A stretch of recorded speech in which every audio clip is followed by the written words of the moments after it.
I want to start today without a guest, just you and me for a minute. Think about the last time a man in your life told you he was struggling, not complaining about work, not venting about traffic, not doing that thing that men do when we wrap the real thing inside a joke. I mean, actually told you he was not okay. If you're having trouble remembering, that is the point. We are living through a crisis that does not look like a crisis because the people inside it have been trained their entire lives not to show it. Men account for nearly 80%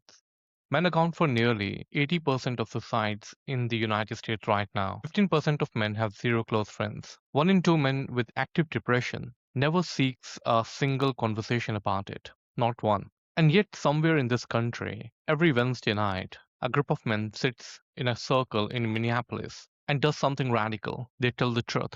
They have been doing it since 1976. The man who helps hold that circle is my guest today. His name is Tom Maher. He's the operational heart of the Twin Cities Men's Center. He's a coach, a facilitator, an anger management practitioner, and one of the people I believe is doing the most important unglamorous work in the men's mental health today. Before I bring him in, I want to say something about why this episode exists. Keepers is a series. The Firekeepers is a series about the people who keep the fire burning when everyone else has gone to sleep. The practitioners, the facilitators, the coaches, the peer supporters, the men and the women who sit in rooms with people at their lowest and hold steady. These are not the people on the magazine covers. They're not the ones with the best-selling books or the sold-out retreats. They are the ones showing up every Wednesday night for 50 years because the men in that circle have nowhere else to go. Tom Maher is a firekeeper. Tom, welcome to the show. Thanks, Tom, coming to the podcast. I really appreciate that. So, as I said, already recorded the intro. So let's go to the questions. So, I want to know who Tom is and how he got here. Like Tom, before we get into the work, I want to get into you. Not the resume, not the titles. I want to get to the man underneath all of that. So, who were you before men's work found you? What kind of man were you, and what were you carrying? What was your life actually like before any of this? Yeah, that's a good question. I think I'd probably describe myself as a man who was hiding in a lot of ways. Hiding in my job, hiding my work. I had good jobs with decent pay, and I just kind of kept my head down and just wanted to feel like secure in that. And the work wasn't bad. I didn't hate it, but it wasn't like anything that jazzed me up or anything. But I was like, I'm safe here because I'm making decent money. So, and then at the end of 2008, when everybody got laid off, I was one of them.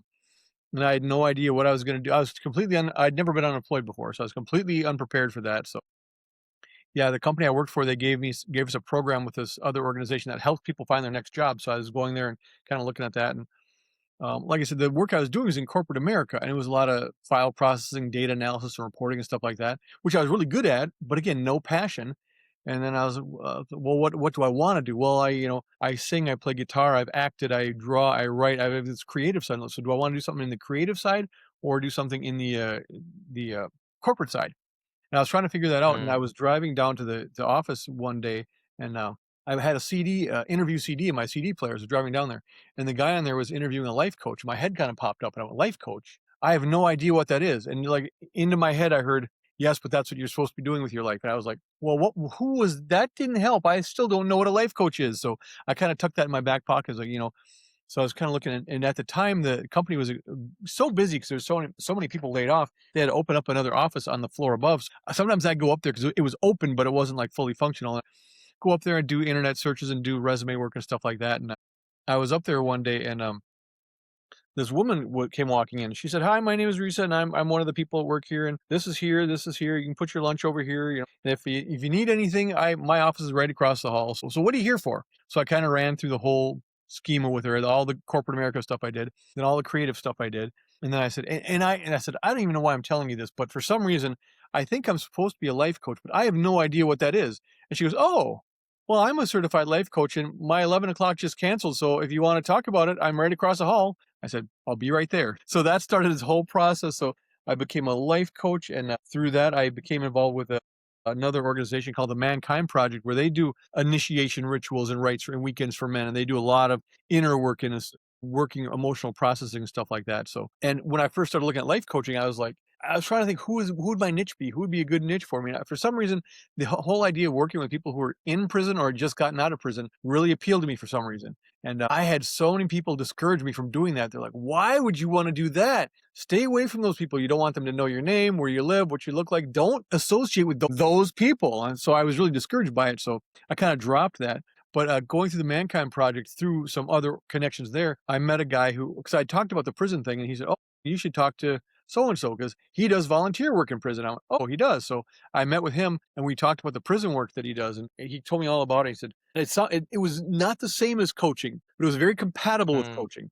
After he talked about it for a while, I said, "Do you guys need any help doing that stuff?" And he's like, "I'd like to help," and he almost fell off his chair, and he's like, "You want to help?" I said, "Well, if you let me help." He said, "Let you help." "I'll let you run a weekend if you want to." I'm like, "Whoa, whoa, whoa, whoa, slow down, slow down. Let's start with me helping and learning, and then maybe we can build up to me running a weekend." So that actually got me into prisons. And it was during that time too, I was, wasn't making much money coaching. Things weren't happening financially. So I got a job with a courier company, which was helped a lot and it still helped a lot but it got to be so much. I was really getting burned out on driving all the time. So my small group, which came from the Mankind Project, I was talking to them and I was like, I got to get something where I can maybe drive in the morning, but take the afternoon or work in the afternoons. Da, da, da. The men's center was having their 45th anniversary, and I went to the anniversary because I'd actually a couple years before that I'd taken their anger management course because one of the guys in my groups back up a little bit. So I'm in a small group from the Mankind Project, and they kept talking about this anger management class, anger management class, anger management class. And during one of our groups, I said, "Well, do you? I don't know. What's this anger management about? Do you think that's a class that I should take?" And they all kind of looked at, "Are you wondering if you should take the class?" I said, "Well, I'm curious." I said, "Then you should take the class." "Well, I didn't say I was angry, I said, but if you're curious about it, you need to take the class." And they're like, "And we'll pay mm, for it for you too." I'm like, "Okay, sure." So they paid for me to take the anger. So that was my first experience at the men's center. About 2 or 3 years later, they had their 45th anniversary and they announced that they were looking for an office manager. And one of the guys in my we're in this great big circle in this kind of like an old roundhouse for a barn. It was a kind of converted, but it was, and one of the guys from my group was sitting all the way across on the other side of the circle. And they started talking about this office manager position. And he looks over and he goes, "You should apply for that job." I said, "Okay." So I applied for the job and they said they're gonna do interviews within like 2 to 4 weeks or something. 2 weeks went by, nothing. 4 weeks went by, nothing. 6 weeks went by, nothing. 8 weeks went by. As I figured, well, they must have found somebody because they haven't even called me. So they called me up and said, "Hey, we're still doing interviews. Do you want to interview?" So because they went through, they did phone interviews first because they had like 50 or more applications and they picked a bunch of them and they went and did the phone interviews. And then after the phone interviews, they narrowed it down to like about a half a dozen or a dozen. I was one of the half a dozen or a dozen, and I came down here to interview. And within a couple months, I had the job. So that's kind of how I got into. So it's like, what's the starting point? It's kind of like it was kind of a I morphed into it in a sense. It wasn't like anything planned. It just kind of happened. I'd been prior to getting laid off. I've been studying um, men and men's interactions with different people and stuff like this. I'm kind of in the mindset of improving myself and how I can get better. And listening to seminars and things by strategic business leaders like Jim Rohn, and Jim Rohn mm, was the mentor of Tony Robbins. So Jim Rohn, yeah. some of the names. So I was into that kind of stuff and Zig Ziglar and things like that. So I was kind of into that self improvement stuff already, and it's all kind of morphed from there. Yeah, I mean, would you like to tell me a little bit about your family background? Where are you from? Which city? Like, I want to understand the influence of your circle on your thinking. Sure. Yeah. So I'm actually from Mars. No, no. I was born in the Twin Cities here. I was born in Robbinsdale, Minnesota. Growing up, I've told my family this, at least some of them, so they should know this by now. Growing up, I thought we had the perfect family. I thought our family was perfect. It wasn't until I grew up I realized that our family's not as perfect as I thought it was, and we're just as messed up as everybody else. So, but two parents. I have two younger brothers and two older sisters. Suburbs of Minneapolis. I went to a public school from kindergarten through third grade. Then the school closed down and we moved. School closed and we moved. And I started going to Catholic school after that. And I did not transition from public school to Catholic school very well at all. It just was really, I don't even know the best way to describe it. I didn't transition well. In public school, it was very fun. It was very cool. Everybody liked me. Things went well. Things just clicked for me at public school. I did not understand. I didn't fit in with it in a Catholic schools. Had trouble making friends. I had a few friends, but not a lot. I was basically liked, but I definitely was not one of the cool kids. And I went to Catholic school all the way through high school, which I'm glad I did. Because I think the learning after, and now so I'm going to sound judgmental here. After high school, I was working with people, and a lot of the guys that I worked with had public school educations, and me and some others had private school educations. And I just found out that some of the guys who had the public school education I'm not as convinced that their education I'm not as convinced they were as educated as we were or as I was, so and some of the stuff they would tell me, they'd say, 'cause they were in tough situations. Maybe they'd work a job all night long. In high school, they're working an overnight job, and they'd come to class, and they'd sleep through class, and the teachers, "Well, as long as they're here, they're showing up," so they get credit for that. So they just w and they would ask me strange things where I was like, "This is, like, kinda basic knowledge." I'm like, "You don't know this?" After a while, it got really clear to me that and I'm not hate to badmouth anybody, but it seemed like the public school education was not delivering the education that I was getting in a private school. So even though I didn't fit in and things were challenging, I was very grateful that I had the private school education. And I was very involved with things in high school. I was boy, so I was in the theater and I was in art and I was in band and I was in choir and I was on the wrestling team and I played football and I ran cross country.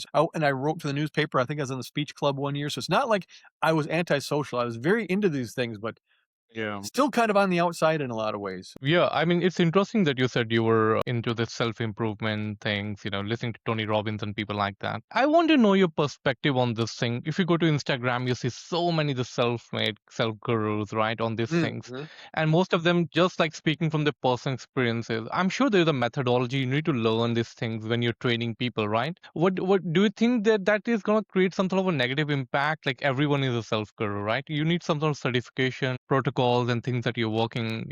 Yeah, that's interesting because in life coaching, that came up when I was studying to become a life coach because life coaching is Yeah. generally unregulated. So Yeah. technically, the only thing you need to do to be called a life coach is call yourself a life coach, and you're a life coach. And that didn't Yeah. feel good to me. I didn't like that. So I went to a formal training. I went to the Coaches Training Institute. I completed their whole program, but after their program, I still wasn't certified. So I got the training, but I wasn't certified. So I went to their certification program and got certified. So to me, that is important because I'll hear, and I don't want to, some famous people, I'm not going to mention any names, but they've called themselves life coach. I'll watch their videos and he's calling himself a coach. I'm kind of going, but that's not coach like. Coaches don't do that. That's not how a coach Yeah. handles things. So yeah, but I do think everyone has their own. Yeah, it's funny because when I was going through that, trying to get the money to train for life coaching, someone challenged me on experts, what an expert is, and you have to have all this stuff to be an expert, and I kind of disagreed with them. Because in a sense, to my thinking is an expert is really someone who has a little bit more knowledge of a particular subject matter than everybody else in the room. They Yeah. don't have to be a master. They don't have to know it all. But if they know a little bit more than everybody else, they're the expert in the room. They don't have to have a PhD. They don't have to have a master's degree. They don't have to have all that. So I think you could just have a little more expertise and you're an expert depending on the room you're in. So, but again, I value the credential just to kind of say, I put in the work. I took the time. I trained Yeah. someone who's actually an authority in the field has validated my skills and abilities. So yeah, I'm kind of so someone on Instagram or whatnot. I couldn't knock them just because they say it. I guess I'd be looking more at the content. What's the content of what they're delivering? And sometimes that's, some people will have to find that out on their own. Do they feel this person is legitimate, expert, or has expertise, or are they just making it all up? And the thing too is there's no one shoe fits all, one size fits all, because some gurus are going to be perfect for some people and not so good for other people. And I've studied and worked with a lot of different gurus, and they've kind of told their own story of how they got where they are. What I really find out, or what it seems to me, is everybody has their own process. I might learn from Mm. this person, learn from that person, learn from this, and learn from all these people, but it's not quite right for me, and I have to step out on my own. Do I need to fall on my face? I need to skin my knees. I need to get scraped up. I need to pick myself up again. I need to keep trying to find what works for me. And I might take a little bit from this person, a little bit from that, a little bit here, a little bit there, but I really got to come to my own conclusion. What is best? What really works for me? So in that sense, they could be gurus. Is the question, does it hurt or help? Probably a little bit of both. And it's probably up to each individual to find what's really right for them. Yeah, but I would definitely say that when you're a life coach or you're helping people, their mental health is in your hands, right? You have to be extremely responsible about what you're teaching them. There should be scientific validation for your processes, right? It's just not like fluff. See, and that's the thing right there is life coach doesn't do any teaching at all. We don't, well, actually, we don't do any teaching. We don't teach. We coach, which is not the same as Oh teaching. my gosh. Yeah. Really, what in the coaching model that I was trained in, the client is actually the expert. The client is the expert in their own life. Mm. I'm not the expert in their Yeah. life. So what my role is, Interesting. my role is to say they'll say something like a problem, something they're working on, da da da, da, and I'll look at it and go, I might look for a different perspective, or might ask them a question they haven't thought of before. And sometimes when I'm coaching with someone, I feel really connected to them. Sometimes something will come in my head that makes no sense to me at all. I have no idea but I'll just spit it out, and they'll kind of stop and they'll go. Sometimes I've even had one client say, "You know what? That doesn't make any sense to me either, but it does make me think of this, and this makes." So how it works is, it's kind of hard to say because it's intuitive. I don't want to say it's telepathic. I have had clients accuse me of being inside their head and reading their mind, and I'm not a mind reader. I don't claim to be a mind reader, but I have had people say that. So it's really tuning into the person and really helping them and coaching them through from where they are to where they want to be.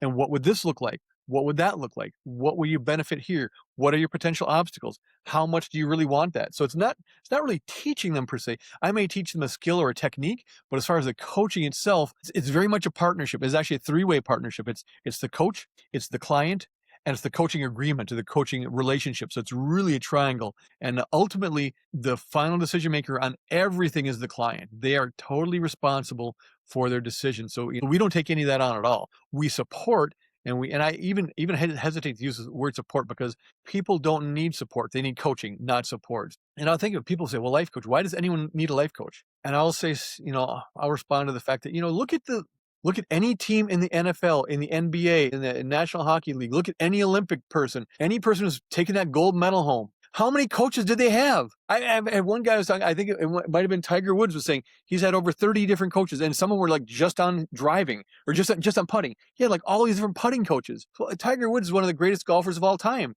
He needs a coach? Yeah, he needs a coach. And you know why he's one of the best golfers of all time? Probably because he used lots of coaches. And that's the thing too. Yeah.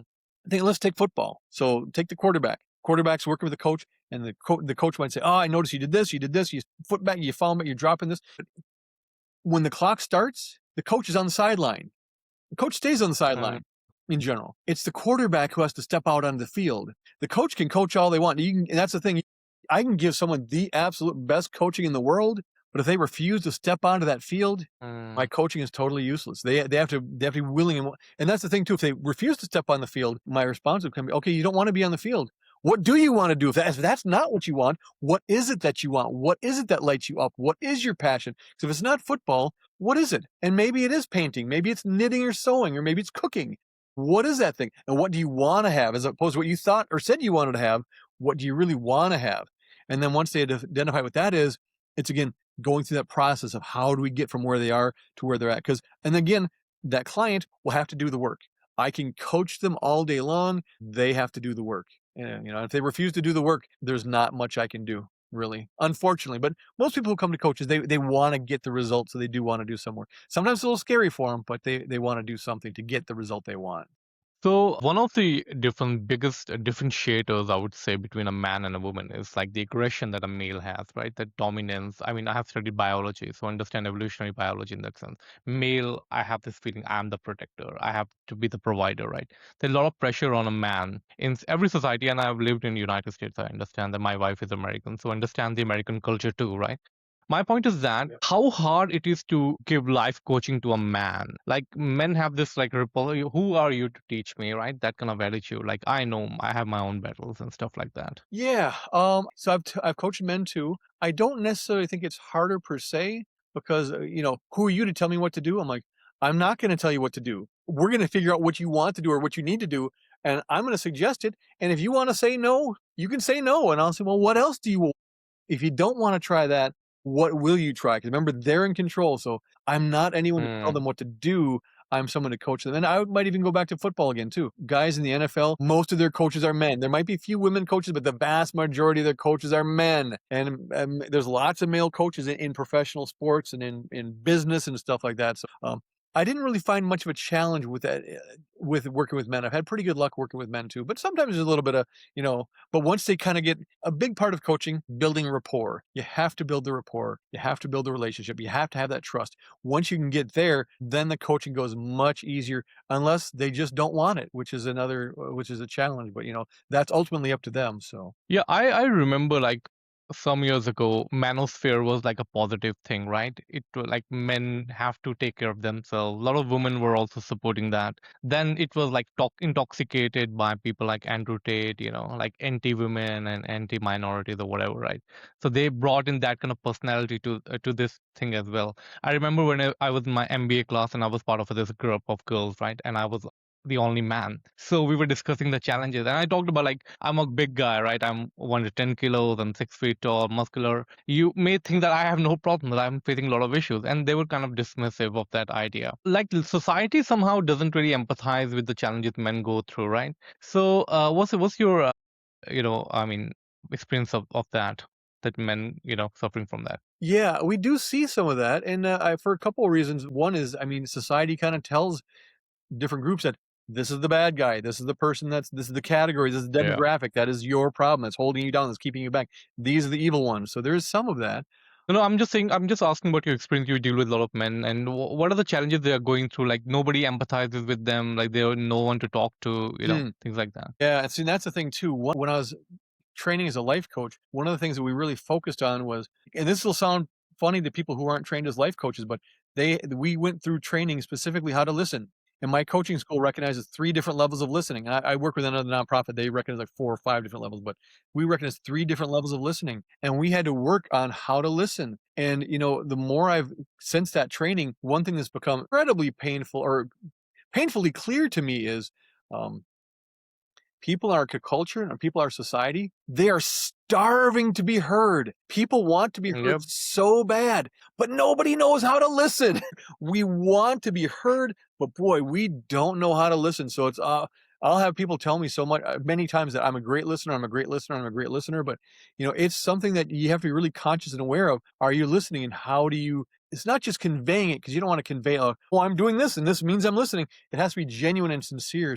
It's really learning how to listen, and so real quick, I'll go through the 3 levels of coaching that my school, because that might help you, because most people are in what we Yeah. would call level 1 listening. So level 1 listening is, I'm talking, you're listening, but while you're listening, you're also thinking, "Oh, I wanna say this, I wanna say this. Is this a good point for me to jump in? I wanna add this, and I wanna comment on this." So you're listening to me, and you're listening up here. So that's the level 1 level of listening. Level 2 listening is, you're listening to the person, and everything else is blocked out. Even your own head is blocked out, and you're totally with the other person. You're in the other person's head. You're totally oblivious to anything else because you're totally with that other person. Third level of listening is, you're kind of universal listening. So I'm hearing your voice. I'm hearing the thing behind me. I'm hearing this. I'm hearing someone walking down the hall. I'm still not in my head, but you kind of like a universal listen. So it's kind of trying to recognize what level listening you're at, and trying to get there, and learning. But how do you know how to get there if you've never even heard of it? So listening, I think, is a big challenge for people, but I think they could do so much more with it,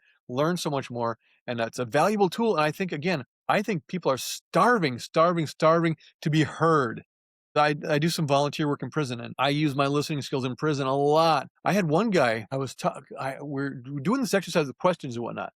He was saying something really deep and really powerful, and he'd kinda smile and start to chuckle, and I kinda didn't know what that was about. He was talking some more, he kinda smiled and chuckled again, but what he was saying wasn't anything funny at all, and he was talking some more, he kinda smiled and chuckled again. I just stayed tuned in on him. I was tuned in on him. Later in the day, during a break or something, I said, "Can I ask you about that?" And he goes, "Yeah." I said, "Well, we were talking about this." I said, "You kinda kept smiling and chuckling, but," I said, "but that wasn't what was funny about that?" He goes, "Oh," he Yeah. goes, "You were really listening to me."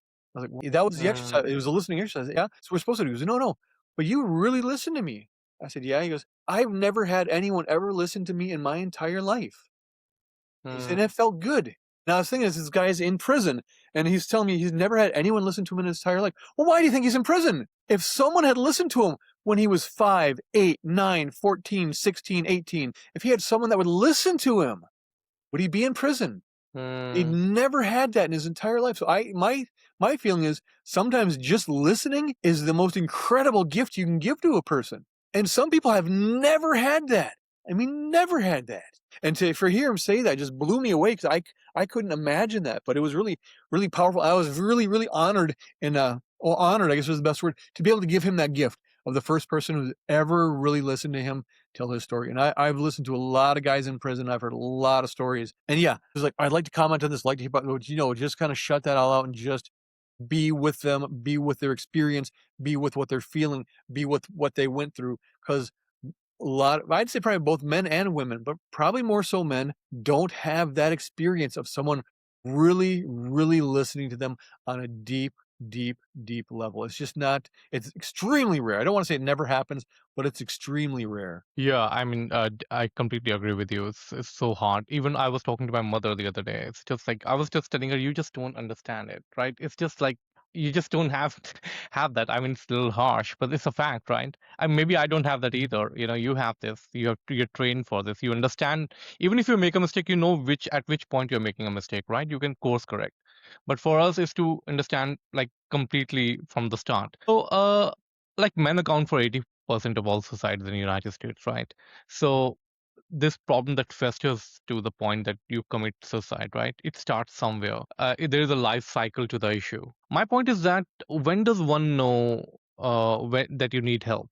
Mm. But what is the point? Yeah, when does one know that they need help? Yeah. When I think part of it, it might be tough to answer 'cause I think part of it is we don't want help or we're told we're not supposed to need help. We're always because I think you mentioned something about defining masculinity, but people will just say, "Well, be a man up." But stuff like that. It's almost like society thinks that all men were born knowing how to change the spark plugs and knowing how to change the oil and knowing how to rewire a lamp and or how to reshingle the roof. Well, no, we weren't born like that. We don't know those things. And there's kind of that expectation. Well, you're a man, aren't you? Well, no one ever told me what that was, and no one ever showed me how to do that. And actually, the Mankind Project does kind of work with some of that stuff, going through what is a man and how do you become a man and what that's like. But we really never get. So then, as and I think a lot of times too, we're shamed for being wrong. We're shamed for being wrong. We're shamed for not knowing the answer. So, well, you're a man, aren't you? Don't you know? Well, no, I don't. I think I'm a man. I guess I'm a man, but I don't know the answer. Does that mean I'm not a man? Or so I think there's some shame that goes into it, and it kind of I think a lot of that goes back to I don't want to blame the family, but I think it goes back to the family and childhood and being raised.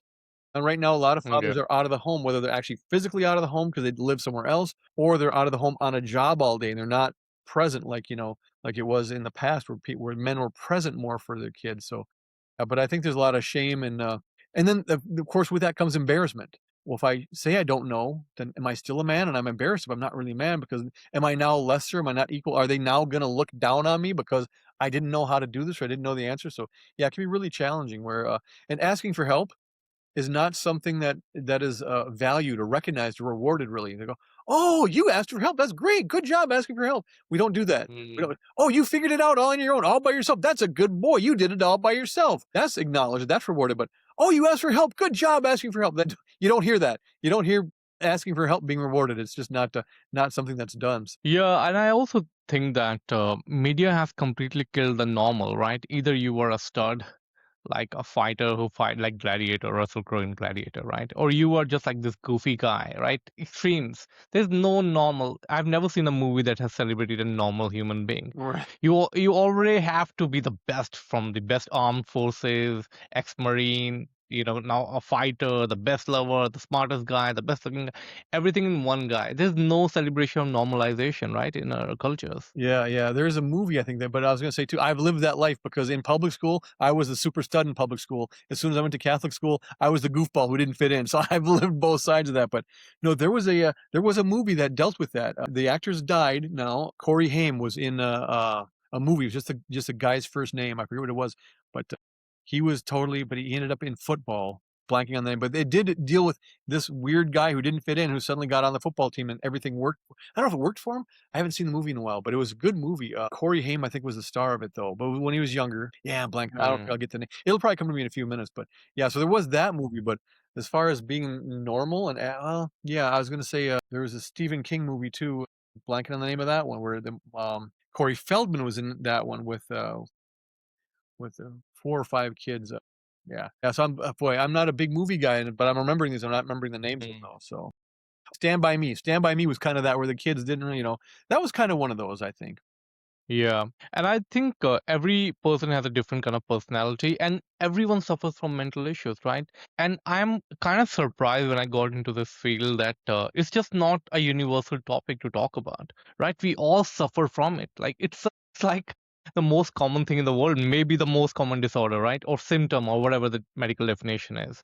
Like we all suffer from it in some form or the other, right? Some trauma from childhood, some like there are some issues that people can't even talk about. Like you, let's say you are insulted publicly, right, by your boss. What you gonna do? Who the hell are you gonna talk about it, Right, right? right. So you just keep that just goes in your mind every day. You are humiliated in some point of time, right? You feel bad about yourself. I want to take revenge. That kind of breeds in anger as well. That you like show or express on someone else, like a weaker person, maybe kids in the family or stuff like that. So, what do you think about cases like that? Yeah, yeah, yeah. Can you boil the question down to a simpler?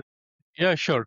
I'm saying there's a lot of shame that men go through that they can't talk about, Yeah, right? yeah, Like insulted publicly or something like that. They feel that if they want to share about it, share it with people, their masculinity quotient will fall down, right? They yeah. can't, There's definitely a status yeah, part related to it, you know, because you don't wanna lower your status. You wanna keep your status as high as you can. yeah. And a lot of times with guys, that's not the place to do it. The place to talk about is the thing is football and baseball and professional wrestling and cars and all these other things. That's what guys talk about. We don't do the feeling stuff. That's not for us. So yeah, it's definitely it's still there. We do some stuff different from that, but it's definitely still out there. Yeah, yeah. Yeah, definitely. So, I mean, how do you make people come to you, your organization? Like, do they come on their own? Like, how do you market these programs, to these people? Like, Yeah, so it's I'm interested. so we've got our website is one thing, word of mouth is another thing, advertising and promoting our anger management classes is another, but what gets people here? So for me, like I said, I was curious about an anger management class. So the guys in my men's group said, "Hey, you're going to the class and we'll pay for it." So I said, "Okay, well if they're paying for it, I'm going to go to the class." That's what got me here. A lot of guys though, it's their last resort. They're looking for something and they can't find it. I had one guy called me not too long ago. He was actually went downtown to the library, jumped online, was looking for support for men, and he found us because he is like, and I've heard the story so many times. You're my last hope. You're my last stop. You're my last resort. So that's some of the guys. Other guys are like some for our anger management class. They may be ordered to be there, so the court may say they have to be there. Their employer may say they have to be there. Their spouse or their significant other may say they have to be there. So there may be some pressures from outside that say they have to be there. But there have been some guys in anger management, and actually, so court ordered guys are probably about 25 to 35% are court ordered. The rest are not court ordered. But some of the guys are like, I recognize I have this problem. I need to fix it. I'm coming here for that. I've had talked to a few guys who said, I know I've got an anger problem. I'm about to have my first child.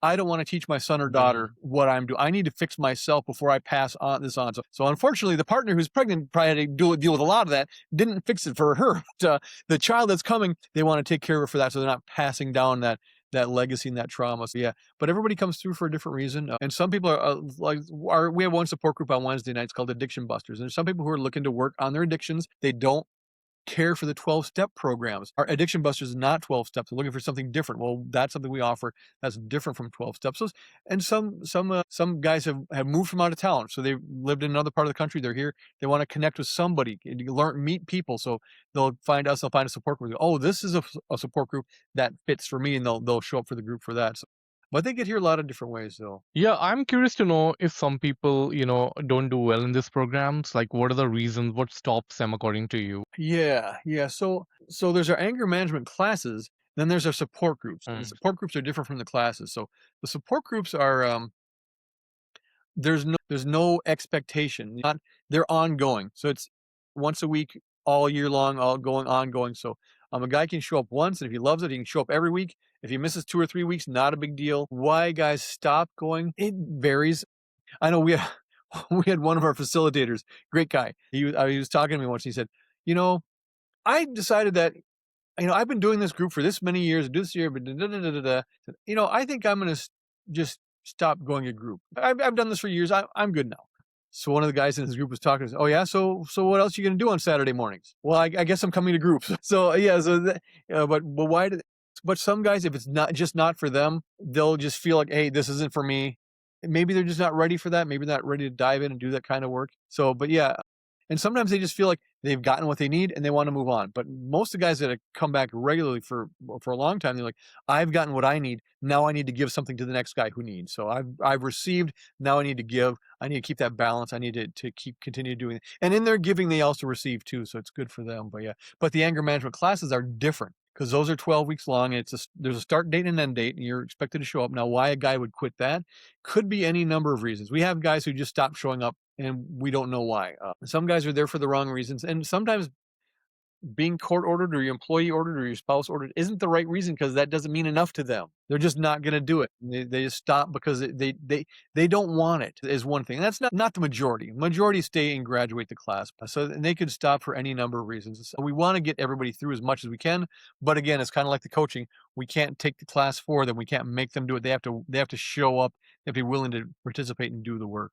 Have you seen the movie Anger Management? No, I did not see that. I should have seen that, but no, I didn't. I've heard about it though. Yeah, yeah. So, I want to know, like, people. I'm sure Minnesota and Minneapolis has like a lot of diversity. You know, a lot of Somalians are there, right? Scandinavian background people are there, and they all have different culture, right? Some part of the culture is different. That is like coming from generation to generation. Do you think culture has a role to play how these people perceive, these issues and how they seek help and stuff like that? I'm just curious to understand the cultural impact. Yeah, I mean, I would say yes, because I think your culture impacts the way you see everything. And here at the men's center, for better or for worse, we're mostly shiny white guys. Not entirely, but that's most of us. We've had some African American people and some on the board and some board chairs and great guys. We've had some Asian people show up, some Native Americans show up, some Indian, but not a lot. And we're kind of like, how do we integrate them more? How do we get more welcoming? How do we reach out to them? Because we want that variety here. We want the diversity here, and we haven't succeeded in that part yet.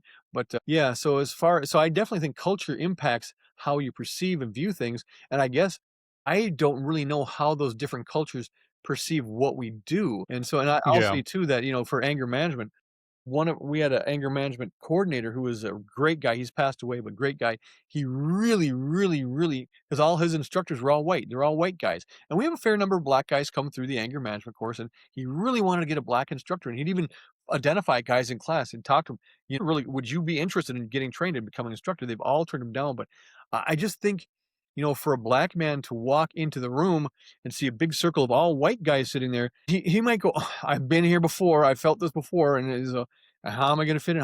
But it would be nice if he's like, oh, there's another black guy here, and he's in charge of the class. That there's a connection there that I think he can make that we can't make. So one of our support groups is called Gay Men's Issues. So there's gay men that come for a support group here. Well, Yeah. I can't facilitate that group. I just can't. I'm not a gay man, so they can come to me and talk to me about stuff, but I can't. They're not going to go, oh, he knows exactly what I'm talking about because he's lived that too. I haven't. We haven't lived the experience that an African American has, or a Native American, or an Asian American. It can be. We want to. It'd be nice if we had more. That was nice. We had I think two black men on our board, and one was the chair. So that was very cool to have at least that diversity. But we've been less than successful of integrating them as much as we'd like to. And that's the thing is too. There's 2 or 3 different black people that I know. They've all approached me about having a support group for men of color. We'd be all about that. We'd be all Really? about that. And then we're like, okay, so I can't lead that, obviously. I can't lead that. But, so do you want to get together, create the proposal, present it to the board? Because I'm sure the board would be all down for it and get trained. If it's going to take some work, but we can get there. And it's come up a number of times, and it just hasn't taken off. And that's another one that's happened too. Is for a while when I first started working here, a call that I would get a lot is, well, where's your support group for transgenders? I was like, well, we don't have one. I said, but we'd be open to starting one. Would you like to start one? And the general response I would get back is, well, right now I really need the support. I can't give the support. Now I wouldn't push them on. I said, okay, that's fine. So, and then after a couple of years of getting that, not every day, but every few months I'd get that question. And finally, after a couple of years, maybe I'm going about this all wrong. Instead of waiting for them to come to me, maybe I need to reach out to them and see if there's a way I can connect there. So there's a library in St. Paul that focuses on LGBTQ literature and stuff. It's kind of a clearinghouse for all things LGBTQ. So I reached out to them, and I guess the University of Minnesota also has a gay lesbian section in the libraries. I reached out to the library in St. Paul and said, hey, here's what I'd like to do. Can I post a flyer? So they said sure. So we posted a flyer at the bookstore, posted a flyer at the U of M. We did have someone bite. He did show up. He was interested. He even presented to the board. The board approved it, and he just stopped returning our calls for a while, and then after that, it kind of really dropped off. I didn't hear anything about transgender support groups for a while. It's kind of picking up a little bit again, but so it's unfortunate. So we're open to all that. So we're really open to any kind of support group or program that falls under the umbrella of our mission. And people would be surprised to hear too that we have had Some of our support groups do allow women. We used to have a support group only for women. We're starting an anger management class for women. We're also starting a mixed gender anger management class. So it's not like the men's center is the anti-woman center. We're not anti-woman. So Yeah, yeah, anything that yeah. falls under the umbrella of our mission, we're open to trying it out. We're open to giving it a shot and seeing what we can do. If we can make a difference, we're willing to do that. Yeah, I think that's a great point. I think a lot of people have this perception when you say something men, it's conceived as like it's perceived as sorry as like anti-women or anti-gay or anti something. That's not like that at all, right? It's just like a man thing. Men have their own thing. Women have their clubs. All people have clubs. It doesn't. It's not a hate group, right? Right, exactly, exactly. We have female members. We have some members who are female. Great members. We bless them. They bless us. We bless them. As far as Exactly. like gay, I don't know what our percentage is, but there's a healthy representation of the gay population or gay bisexual in the men's center, and they're on the board in the Exactly. support groups, and we work right along with them, just like a normal person. Oh, Yeah. they're just like me. Other than that, yeah. So surprise, surprise. So I mean, I think in that regard, we've integrated that dynamic very well. We haven't hit the racial diversity that I think would be nice. So, and one of the black guys that was here said, you could really benefit by having more black guys involved and more input. And we're like, we're open to it. I love it. It's how do we get them to show up? How do they get them to feel welcome? Get them to want to participate in what we do. And some have, and some do, but it's we're still majority white for whatever, but we do our best to Yeah. integrate the different genders and because actually when the transgender support group came up, because I'm not very knowledgeable on that, because I thought was a transgender support group was for transgenders. They're like, well, no, will it be for transgender men or for transgender women? I'm like, well, they all have the same problems, don't they? What's the difference? And they're like, no, no, they have different problems and different challenges, and they don't necessarily get along with each other. So you need to decide, is the group for all of them for the problems they have in common, or is the transgender group for transgender men or for transgender women? So I had to get this whole education. And fortunately, one of the people who was, when she first started coming here, she was a he. And by the time she passed away, she was a she. So if I need insights or input on something gay, I can't swing a stick around here without hitting a gay man. So I ask them very easily. Have a lot of gay resources here I can talk to. But the transgender, I really didn't. So when I called her up when I first started working here and said, I got all these questions. Like, can you help me? So she actually came down to the office a couple times. We sat and talked, and I was like, I asked her all the stupid questions you're not supposed to ask, and because she was open to that. And so she really helped me get comfortable with all that. So yeah. And she was great to have her, but she's passed away and she's moved on. But yeah, so we'd be nice. We'd incorporate that diversity better. We're still open to it. We're just not there yet. So Yeah, when I was in university, I wanted to start a man club, right? A club where guys could come talk about motorcycles and beard oil and stuff like that. But that idea was kind of suppressed. People said, "Don't do. If you want a job, don't do that. right, right. That will be a taboo with you for the rest of your life." So even the word man club is like taboo so far. Anyways, I want to know, like, let's say for example, me, right? I am suffering from multiple types of issues, right? Mental issues. Maybe some trauma is there, maybe something else is there, some sort of pressure, anger issues is there. How does one prioritize which program to enter? Yeah, well, I kind of do a quick rundown on all the programs for them and say, well, first I'll listen to their Yeah, story, listen to what they got to say. Then I'll kind of run down our program and say, here's what we offer. Which one, or I might go, it sounds to me like you really need this one, and then this might be helpful or supportive, and then you maybe do this one too. So it's really listening to them and then and then they might go, no, I don't want that. So kind of, again, going with what they want. So maybe I should do a quick rundown. So we have on Tuesday night, we have the longest running gay issue support group in the Twin Cities, and it's a very strong group. We usually get um, about a half a dozen guys, and it's a hybrid group. So some people are online, some people are in person.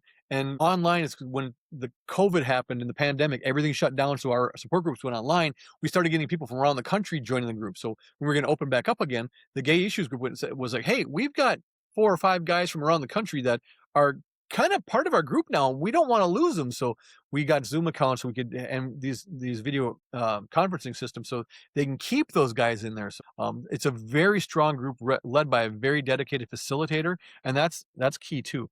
Facilitator. Our support groups are not social clubs. They're not social groups. We have trained facilitators who are trained on how to facilitate, and there's a process exactly. that Yeah. they go through, and you can train to facilitate. It's not just show up, hang out, chat for a bit, and you're done. They actually have a process of supporting each other. That's our gay issues group. Now on Saturday morning and Wednesday afternoon in St. Paul, Saturday morning here in Minneapolis, we have a group called Choosing Healthy Sexual Boundaries. Now that group is in person only. There's no online option for that. So and that's again a very dedicated group or groups, and the facilitators are very dedicated and they're very knowledgeable. And that's for guys who maybe have been told that maybe their behaviors with the opposite sex or maybe with the same sex is not appropriate to be saying certain things or doing certain things, and because what they're doing, they're not choosing a healthy sexual boundary. They don't have a healthy sexual boundary set up. So a support group is there to help them maybe identify what a healthy sexual boundary is and how do you maintain it? How do you enforce it? What does it look like? And how can you get support around having a healthy sexual boundaries? So that's the boundary group. Now, Wednesday nights, we have a group called Addiction Busters. I kind of mentioned them before. So they're not a 12-step program. It's a smaller group that's in person and online. It's for people with addictions of any kind. So people hear addictions, they think the big four: sex, drugs, gambling, and alcohol. That's the only thing you can be addicted to. Well, Addiction Busters says no, any activity that gets in the way of you living a normal life can be an addiction. It could be your cell phone, it could be TV, it could be cigarettes, any of those things. Could be gossiping. You could be addicted to gossip. Food. So the Addiction Busters will work on that. And they use different methods, like it works in Norton Stanton Peel and smart recovery and rational recovery and things like that. So because some people will say the 12 steps, that's just not me. I can't do the 12 steps. So Addiction Busters is a great option for them. Smaller group, but again, very dedicated facilitators. So, but now your situation where you said I have all kinds of issues, I also recommend on Thursday nights our General Men's Issues Divorce and Uncoupling group, and that just went back to online only. It actually was a result of our anger management class, because people would finish with anger management and go, I need more support. So we started General Men's Issues, and a lot of it did focus on divorce and uncoupling. So we call it General Men's Issues Divorce and Uncoupling. So really, if it's not a divorce and not an uncoupling, it's still a good, if you're a man and you've got issues, that's a good place to go. I think of it kind of a catch-all. If you don't fit in gay issues, if you don't fit in Addiction Buster, if you don't fit in Choosing Healthy Sexual Boundaries, you can always go to General Men's Issues. So, and that's a very strong group too. It had gotten weak for a while. A number of years back, it was getting kind of small. I was worried it was going to stop, but got some really good facilitators in there, really liking the group, and they're back into the low double digits right now. So that's very cool. So we've had other groups too. We've had the men's wellness group. We've had men facing retirement issues. We had the women's only group. We had a women's only group for women sex addicts. Anything that we had a bisexual group too, which kind of confused me because we had a gay group and a bi group. I didn't get what the difference was there, but that's neither here nor there. But so yeah, we're always open to starting any new support group, like men of color that fits under our umbrella. So those are the ones we have now, but those are some of the ones we have had, and we're always open to new ones. So I'd take your guy with all the issues. I said, if worse comes to worse, if you can't, then I'd run through the anger management classes, and again, how a class is different from a support group. And said, if you can't figure out a support group, and you don't think anger management is right for you, give General Men's Issues a try. It's a good jumping in point. Good, get your feet wet, figure out what it's about. It's a good place to start. So Yeah, I mean, I agree with you. So one thing I want to ask you, your program is started, right? That's one phase of the life. They graduate from the program, that's the next phase of the life. So pre-start of your program, like the phase before your program. So if one is not ready to come to your program yet, but they're listening to this podcast, how they can actually help themselves like day to day? Do you have any suggestions for that, some tips for that? Like, you know? yeah, so I guess in that case, because I've had a lot of guys call who want to try out to support group, but they're not sure, don't want to fit, they don't want to share too much, they Yeah. don't want to say too much. So I kind of give them a basic spiel. I say, look, you come to the support group. You don't have to say your name. You don't have to, if you don't, and if you say, you don't even have to give your real name, or you can say your no name at all. They'll pass around a sign in checklist. You don't have to sign it, or you can sign in Daffy Duck or any name you want to. You're not required to do that. And then as far as the support group, you don't have to say a single thing. You can pass. Just if they get to you, just say pass. They'll respect your pass and they'll move on. As far as the donations, now I've told a number of guys this, because there are also some of them are worried about, if I don't get to donate for this, am I get donate enough, not enough? What if I donate and don't feel like I got my value? I'll say, look, I'm giving you my permission. The very first session you go to, don't donate anything. Just don't. You have my permission not to donate anything, and that's just fine. And go there and show up, and I'll have guys go, oh, okay, well, I'll show up, and I'm just not going to say anything. I'll sit there, I'll listen the whole time, but I won't say anything. Da, da, da, da. Usually the guys that say they're going to show up and will just listen the whole time and not say anything, usually after about an hour or so of listening to other guys really pouring their guts out and really sharing and really deep, going, wow, I thought I was messed up. That guy's really, going, and these guys are all safe, and they'll listen to each other and they'll give positive feedback. It's okay to do that here. Usually within an hour, they're sharing. But now though, really, since General Men's Issues is online, they can join the Zoom call. They can keep their camera off. They can give a phony name, so it can be like complete. Almost, you can't get much more anonymous than that. So I would and check, and then you're on Zoom. If it's a half hour into it and you're just not liking it, sign out. No one's gonna say. No one's gonna go. Hey, he's walking out the door. No, he go. Oh, he just signed off, and it's I can't think of it being any more safe than that. So, and I tell people that too, because the guys that I saw show up and just try it for the first time, just listen. I'll say, the very worst thing that'll happen is you lost 2 hours of your time. You lost, and then not only have you lost 2 hours, but now you know it's not for you. You lost 2 hours and you learned something. If you don't show up, you're never going to know. But if you show up and it's not for you, you lost 2 hours and that's it. And online, you don't even have to stay the full 2 hours. You could cut out early. So you lost that 15, 20 minutes, half hour of time. I'd say, are you worth spending a half hour of your time on a Zoom call with your camera off, just listening, half hour of your time to know if you're going to get benefit and value from it? Are you worth that? I have to believe everyone's going to say that they are worth a half hour of their own time or even 2 hours of their own time. Take the 2 hours. It's going to benefit you either way. You'll benefit by getting something good out of it. You'll benefit by knowing it's not for you. And I'm betting you're going to be in the first category. You're worth the 2 hours. Take the time. It won't cost you a penny. It only costs you a little bit of time. And then you'll know one way or the other. I mean, I guess that's kind of, I tell people that too. Then you'll know. So the way I'm understanding is that every group have their own specific facilitators, right? yes. These people are trained, they know what's happening, Yeah. right? Yeah. So one of the things I've seen in the United States is that people go to a single therapist, right? A therapist who tackles multiple issues. But I feel that some sort of specialization is required, right? To the particular topic you are tackling. So what's your opinion about that? Like a lot of people just think of they have like public directory, they go and book sessions with someone, but what you're tackling is something more specific, right? Anger issues or decoupling and stuff like Yep. that. So how do you look at that, like from a life coach point of view? It's interesting because one of the things we stress is we do not do therapy here. We don't do therapy. We do support. Yeah, We do peer-to-peer support, not therapy. And then one of our facilitators too will also say, but many people say our peer-to-peer support does feel very therapeutic. So it can be very therapeutic, but we don't do therapy. And exactly. then one of our Yeah, former support group facilitators and coordinators, he's passed away now. His name is Hank Bruns.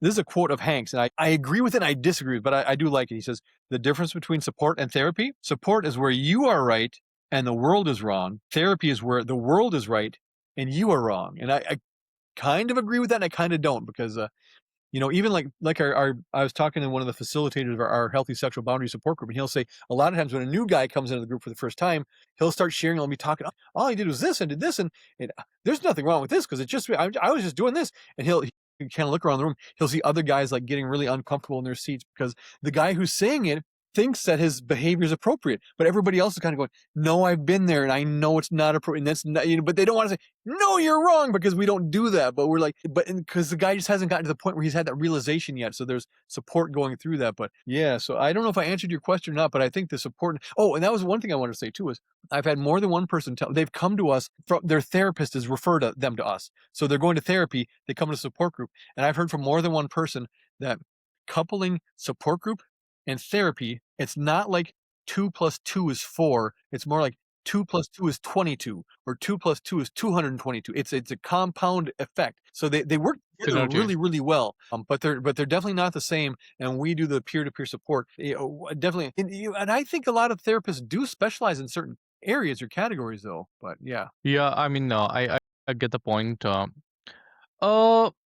I want to know from an outsider perspective, right? Like, I am a cultural person. I love cultures. I love reading about rituals from different cultures. So sometimes programs like yours feel kind of neutral, right? They feel like developed by a Western atheist or, like non-God society, right? Those protocol, very scientific, very neutral. How would you track to someone who's like more involving, who wants to know more, like how you can take different aspects from different cultures to kind of improve your mental health or other issues in life? How do you attract those kind of people? Yeah, yeah. So that's yeah. So we definitely, again, we don't do mental health, but it impacts mental health. So there's kind of that duality there. But Exactly. it's funny, but Yeah, I would agree too. We do try to stay very neutral on things. We try to stay neutral religiously and politically.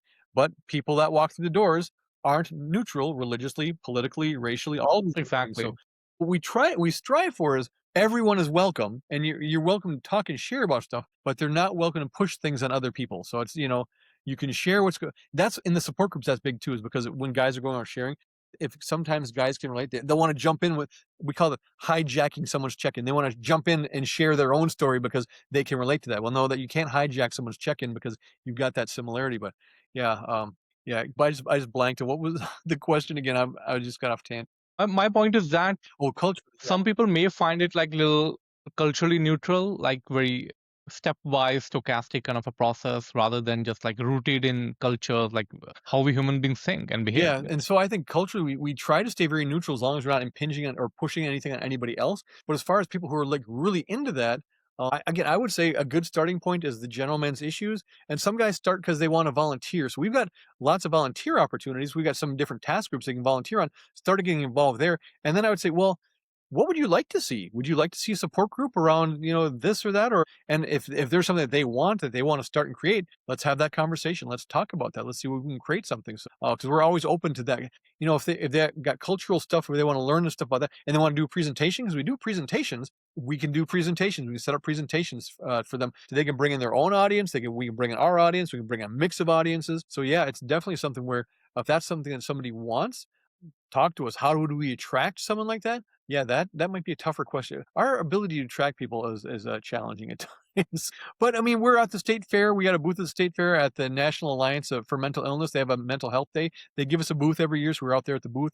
We go into the prisons. We do presentations at the prisons. Do our newsletters. We put the newsletters out at different coffee shops and different libraries. We're doing all these different types of outreach. But yeah, that's about, unless we know a way, if we have an in, the in always helps into the culture. Because a lot of, I don't know if you can see anything. No, I was gonna say, because I've got no, four dream catchers in this room. So there's four dream catchers in here. There's a lot of different cultural symbols around the men's center that you don't really see in this shot. But yeah, so people will go here and they go, "Oh, is this a Native American plate?" No, no, but we respect and we welcome that, and we appreciate and have it. One of our board members, very shiny white guy, he has a profound respect and love for the culture of the Native Americans. He really leaned on the Native American culture and the people to help him through his sobriety. So his sobriety is all connected to the Native Americans. He's very passionate to the point that he does sweat lodges. He'll go to the prisons and he'll do sweat lodges in prisons Exactly. in the traditional Native American process. So I mean, we're definitely culturally very diverse. I think we're culturally diverse here in as far as who we are, what we do. We might not look like it, but as far as our beliefs and our values, I would say we definitely are. Yeah, the point that I'm making is that we can learn a lot from different cultures how we can solve our problems, right? Take some ritual. We don't have to convert to other religions. We don't have to, but we can take the best practices like yoga, right? It's Indian, it's Hinduism, but you don't have to be a Hindu to do it. Right. But you can gain a lot of health benefits, all of it. That's the point. This is critical. My dad was an alcoholic, right? And he had anger issues. Unfortunately, he died of alcoholism. My point is that when he was alive, right, he would create a lot of problems in the home, and I was always angry. My thing is that why can't he quit? Why can't he do it? My point is that if there are a lot of men who are suffering from multiple issues, right, and they have people in their ecosystem like their wives, daughters, stuff like that, how can they help them, drive to your direction so they can get help? Yeah, yeah. Well, sometimes with alcoholics or any other addict, sometimes they have to hit the rock bottom all on their own. And sometimes the rock bottom, they die before they get to the rock bottom, unfortunately. But sometimes interventions can work. Sometimes leaving literature around can work. I mean, I know some people have done that, or just gently broaching the question can work. Yeah, so it can be tough. It can be tough because yeah, because people are, well, why can't you just quit? Well, because, and there might be a misunderstanding in that part too, because really, if you ask an alcoholic, why don't they just quit? It's kind of akin to asking a cancer patient, "Why don't you just stop having cancer?" Well, because it's a disease, and I can't just say, "I don't want Yeah. the disease," and it's gone. It's not it is a disease, it's a legitimate disease, and you can't just stop a disease, so, and there might sometimes, especially a child can go, "Well, all you have to do is stop doing this. Stop doing that." Well, that sounds nice, and if it were that easy, that'd probably be, a different story, but it simply isn't. And I think a lot of people in society still don't see that it's a disease, and it really is a disease. And there's physical, chemical aspects to it in their bodies and in their brain that makes it really difficult to stop. But people do it. People can be successful. People can, another part of it too is I think a lot of I shouldn't say alcoholics, any addict or any person still goes back to I need to do this all on my own. I need to do it myself. I need to figure it out for myself, which can work for some, but a lot of people are very Yeah. successful with help from others. I get by with a little help from my friends. The Beatles told us that. So yeah, there's something to that. So my question was actually like, how can family members or friends help a person enter your program? So do you have some sort of messaging for those people, like, okay, if you have someone, if you know someone who's suffering from this, you can help them, come to our program and stuff like that? Yeah, it's probably on our anger management page. I don't think off the top of my head. Boy, nothing is coming to me right off the top of my head. So I appreciate you editing that part out. So, Not a problem. But I'm just saying generally, like, how can, like, let's say my dad is alive, right? We live in Minneapolis. I want my dad to enter your uh, program, right? So how I reach out to you, how would you how reach I out to talk to me? you, like, exactly. Do you have some sort of program where you involve the ecosystem of the person, so we can motivate the person to enter the program? Motivated to enter the program. We're kind of developing some of that stuff for our anger management class, not so much for Mm, addiction busters, but yeah. And so we used to have a group called the Transitions Group, which is not transitioning transgender, transitioning from prison back out into the society. So it was for people who have men and women who've been incarcerated and for their family members. So their family members, because it's a transition for them too. So, but how can we? I guess the best way to because it's kind of it gets to be, like your father. It's a very personal thing. I guess I would say as yeah, far as having a program, we don't have a program so much, but I would say, "Give me a call, let's talk about it." And then maybe we can get to the point where they would be on the phone with me. If we can get them on the phone with me, then we can talk about it some more, and then that's where I can bring in my brilliant coaching skills and see if my brilliant coaching skills can do anything. So, but we don't have an actual yeah. program set up designed to, like, kinda do the funnel them in that direction. So 'cause that can be well, if we had an alcoholic father, I'm sure you understand how difficult that can be to get them to do stuff like that, so Exactly, exactly. I want to know how much help you get from local media for your initiatives, because what you're doing is absolutely amazing, right? And I completely believe every one of each human being on this planet is suffering from some issue that can get help from someone like you. So how much attention you get in the local media? every once in a while, we've been on the radio a couple times, we should be probably doing that. We'd be reaching out to and actually, AM 950, this AM 950, we've been on AM 950 a couple times in the past year or so, and they really enjoy having us on, so we wanna start getting into AM 950 more regularly, doing spots on them. We've been on the news. We didn't been in the newspaper a couple times too, but, they don't seem to seek us out a whole lot, and probably to be fair, we're probably not reaching out as much to them as we could, but, yeah, they're open to it, but we don't actually get a whole lot of interaction with them, but except for AM 950, we're just starting to really build some relationships with them, and social media, I think, helps, and getting to State Fair when we're there for the one day, I don't know if the cameras get to us or not, but yeah, so it's a challenge, but they help as much as they can, but we're not the big hot topic in town, unfortunately, so for better or for worse. Yeah, I mean, I think that's a general scenario. I maybe any everywhere in the world. We just nobody actually talks about mental issues. I mean, I'm kind of like I can't even believe it honestly. Okay, I want to understand in group settings how much time is taken by an introvert to open up to actually take, because it's a personality thing, right? Yeah, when I kinda wanna address right that too, the whole introvert thing, because people who are watching this aren't gonna believe me, but I'm a huge introvert. I mean, I'm an incredibly huge introvert. I'm an INFJ, which is the rarest Myers-Briggs type. I'm Yeah. a hardcore introvert, and they go, "But you're so energetic, you can talk to people, and I do presentations, I do all how can you be an introvert when you're so extroverted?" Well, that's not extrovert. It's outgoing, but it's not extroverted. So there's a misunderstanding what introvert and extrovert is, because Mm, the extrovert gets charged up by being around people and do it. That charges their batteries. Introvert, being around people drains their batteries. Man, when I do presentations and talk, my batteries get so drained. I can entertain you, I can engage you, I can keep your attention, I can do all that. And someone recently called me mm, an extrovert too, and they know I'm an introvert, but I let it slide. I didn't call them on it, but I was like, yeah, not really. But how long does it take an introvert? Maybe shy person is a better way to say it, because introvert and shy are not the same. So how long does it take a shy person? yeah. It's probably a very individual thing. It's a no pressure situation though, because again, when they go around the circle for introductions, they don't have to give their name at all. They can give a phony name or they're just their first name, whatever they're comfortable with. And even when it comes to giving their name, they can just say pass. And why don't you want to tell? No, there's none of that. Why don't you want to tell us your name? He's passing, we're passing. So they just pass. And after a while, they're kind of going, I think they get a feeling like, oh, when I say pass, that's respected. And now everybody else is sharing. And I think it depends on how shy they are, but I think being around that, like I said, I've had more than one guy tell me that he'll listen. I've even one guy said he'll come to the first 2 or 3 sessions and just listen for 3 times, and after that, maybe he'll open up. I think after a half hour, an hour, he was talking. So, it just varies on how, because it really is a safe, comfortable space. I think we do a really good job at creating a safe, comfortable environment for men to open up and share. And I think a lot of that goes to the facilitators too. They start off the meetings. Because even though the topics are different, they kind of follow similar formats. They're not all exactly the same, but they're similar formats. They'll call the meeting to order. They'll introduce themselves, tell them what their role is. They'll maybe say the men's center's mission, the men's center support group mission, and then they'll say, we're going to go and kind of explain what's going to happen. Everybody's going to get a chance to check in for like 30 seconds.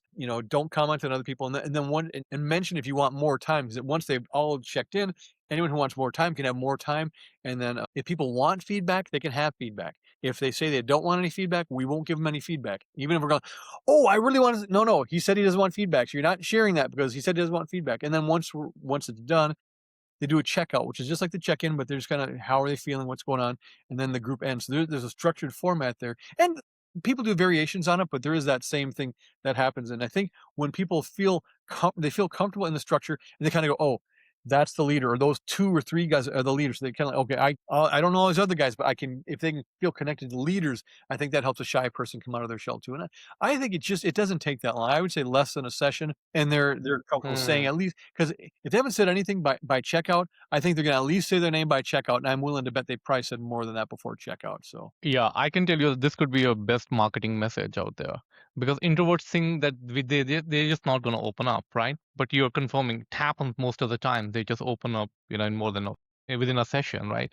That could be a great, I think, marketing point. So people actually come and take the benefits of the thing. I want to know this thing. Something I've felt, not like directly, but I've seen people suffering from this is that sometimes they can't speak the language properly, they can't speak English properly, right? And then they have this like feeling of inferiority complex, right? And if someone has made fun of their English, let's say in United States for a couple of times, then they won't even talk at all, right? So how is a group scenario for a person like that? How do you see you must have seen people like that in the groups, it right? is challenging, and 2 different situations that come into mind for me, 'cause I recently had one woman call, and she wanted her father to take anger management classes. The problem is her father doesn't speak any English at all. He's Asian. I forget which he's Yeah. Chinese or Japanese or Laos or whatever, but he doesn't speak any English at all. She's like, "So can he bring an interpreter into the class?" And I said, "Well, we really couldn't say yes to that because we'd have the instructor instructing the class and people be sharing, then there's a constant conversation of the interpreter interpreting to the person, and so this would be this extraneous conversation going back and forth, which really wouldn't work for him. And I did try to set him, I think I got them set up with someone who could do anger management on a one-on-one basis with him so that he'll still get the help. Because that's the thing. I get lots of calls for lots of things, and some of it we just don't provide. I always, always, always try to make sure when someone leaves here, they're at least walking away with something, a contact, a connection, a phone number, something. I'm over 98% successful in my judgment. So we were able to connect her with an anger management instructor who could work with them one-on-one so she could do the interpreting, and so it would work out. And then there was another guy who was needed to take our boundaries group for a while because there was some stuff with the courts, and there was looking at deportation because they're deporting all these people and stuff. And the court thing, he had a sex offense on his record from like years ago that he hasn't done anything since then, but it was still on his record. He needed to show that he was addressing it, so he was coming to our groups, and he had a very, very, very thick accent. So Mm. the facilitator was, at first when he came to the group, he started, it was more, and this happens occasionally. Guys will come to the group, and instead of um, sharing what themselves, they'll start saying, "Well, here's what I think." They'll kind of be either commenting on society or commenting on the group, and not really sharing. So we kind of like, okay, we got to get to the point where you're sharing. And he was really difficult to understand, but for some reason, one guy in the group could understand it very well. I don't know why the one guy could, but we got him to the point where, okay, we can support you, but you got to be focused. Yeah, we had to get them to focus on themselves, because the support group is focusing on themselves, not commenting on society, not commenting on this person's story, not commenting on that. You got to get to the point where you're sharing your stuff, and it's harder to give feedback if you can't understand them. But we at least had at least one guy who understood him very well, and a couple others I think got him a little bit. But the main facilitator just was completely challenged. So it's a challenge. It's a challenge, but we don't turn people away from that. Now, the guy who spoke only the Asian language and needed an interpreter, that we kind of had to say, I got him help. But yeah, we try to work with them as best we can. Yeah, it's a challenge. So Yeah, I wonder if when you market your program, whether you are tackling this thing that different cultures have different perceptions of the issues, right? Like anger in maybe United States white Caucasian or WASPy families is different than an immigrant Asian family, right? Or an Indian family, for example, in US. Like they may think this is normal. Slapping kids is normal, Right, right? right. Then what's the big deal about it?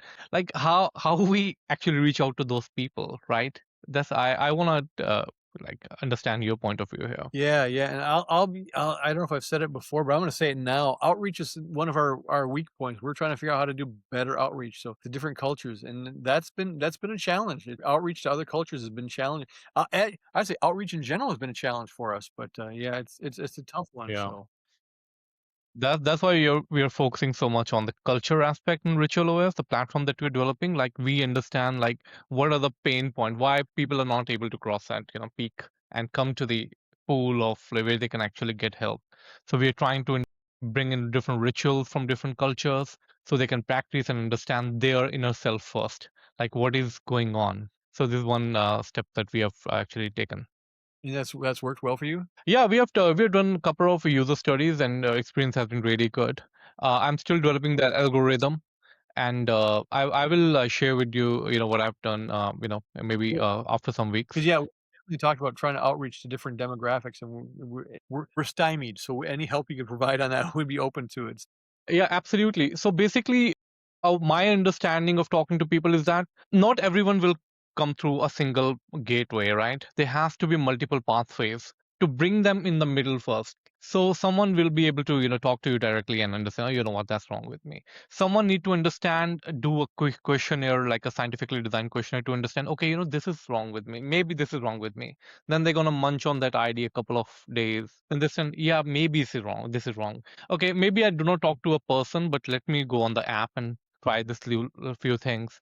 Maybe then after they graduate to the practitioner phase, right? Maybe I need to talk to a practitioner. So that is the thought process we have tried. On our anger management, we've changed our anger management page a lot, but I'm trying to think which, because we had an anger management page. We had it set up where it was really kinda like a list of, "Do you do this? Do you feel this? Do you experience this?"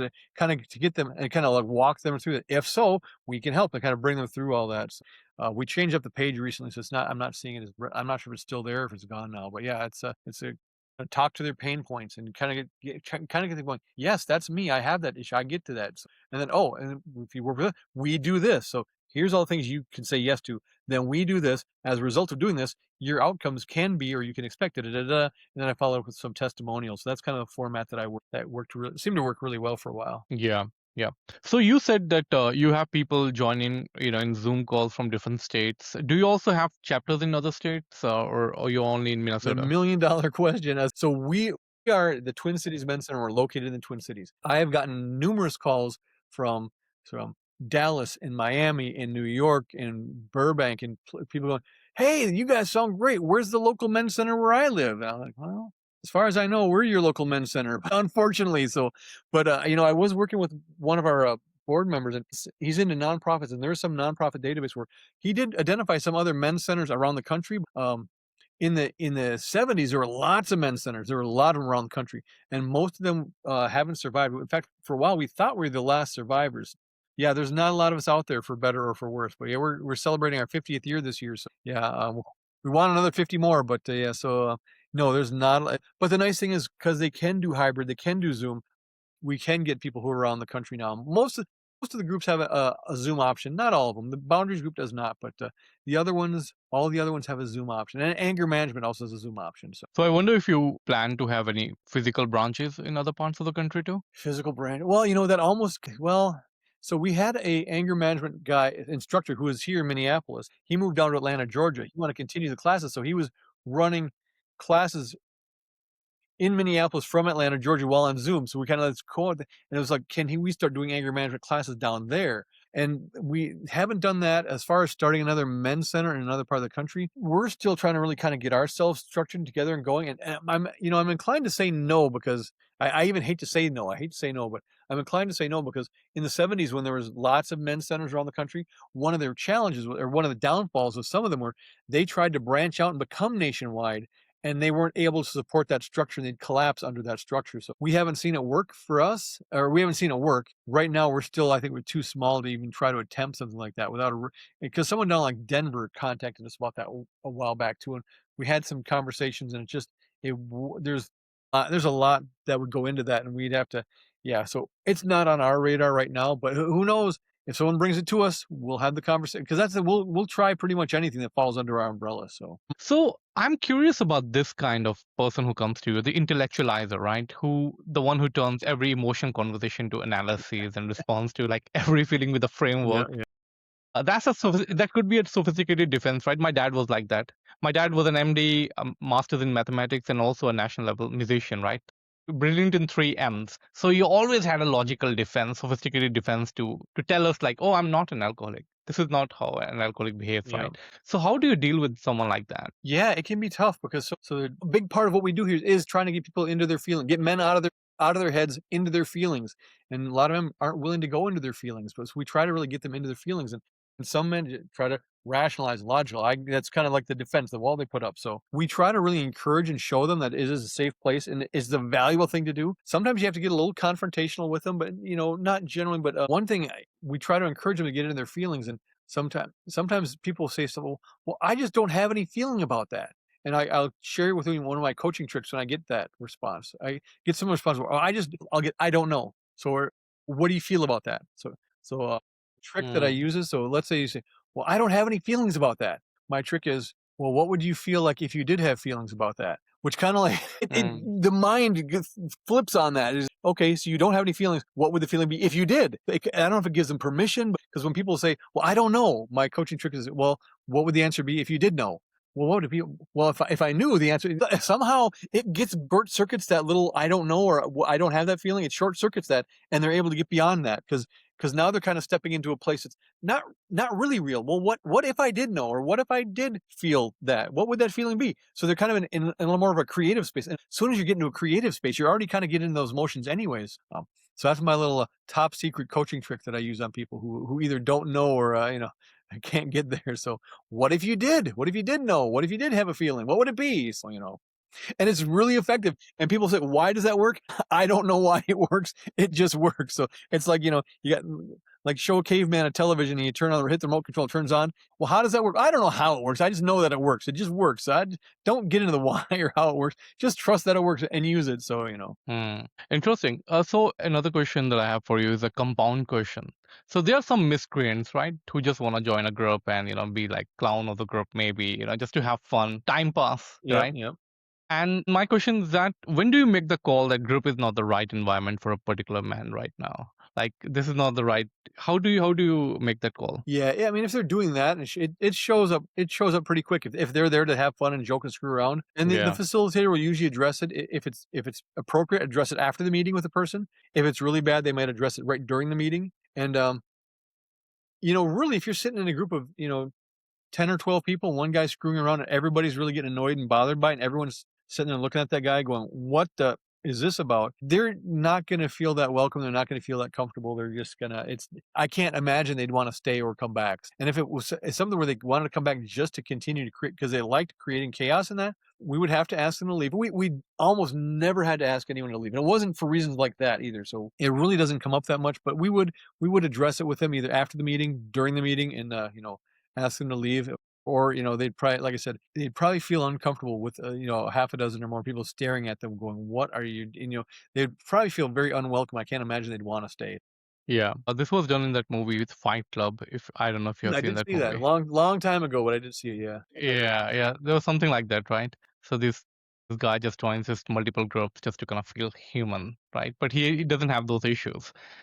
So yeah, so I wanna my next set of questions related to your work and your organization. So what is the hardest part of this work? Not the administrative burden, not the funding challenges. Like what is the hardest part of sitting in that room with those men week after week? How do you stay motivated? Yeah. Actually, I don't sit in the room with them much at all. So, but I know. But when you talk to these people, like people who come to you for life coach. Oh, for life coaching. Yeah. Well, one thing that's really great about it is it's very creative, and I think the support groups are the same way too. The support groups are very creative. You're never going to say the same thing Mm. one week to another. It's always a different mix of people. They're always in different places. They've always got different things to share. So it's an opportunity to exercise my creativities. Sometimes introvert it can drain me, so I need away from it sometimes. But yeah, just the creativity. I enjoy the creativity. Really, I if I feel like I can kind of break through a concept or an idea or a barrier with someone, that really feels good. I was talking to one guy.